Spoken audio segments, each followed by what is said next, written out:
wants to know, does this bull market continue beyond Q1? Well, we had strong starts to the year in 2011, 2012, 2010, and now 2013. So we're 4 years in a row now where we've had pretty strong starts to the year. Those other 3 years, it kind of faded, and we almost always retested where we started the year.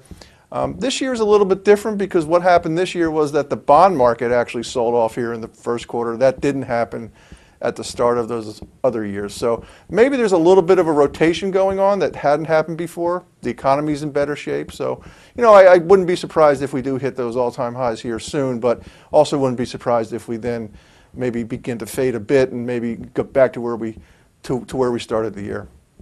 Will dividends matter as much the rest of the year? And in terms of this rotation, since we are seeing what some believe would be a sea change, will we see a flood of money coming out of bonds into stocks for the rest of the year? Or are we still going to see some hesitation on that front?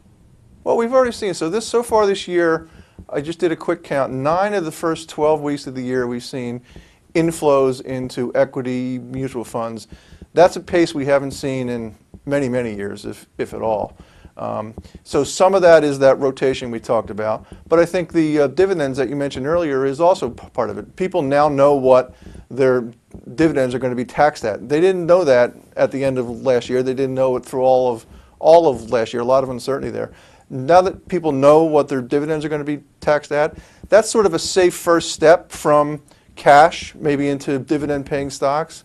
Maybe it's gold, maybe it's some other precious metal. But people are beginning to make that rotation, and having that certainty around dividend taxation, I think, is helping them push into sectors like consumer staples and into healthcare and into some of the other higher dividend-paying sectors.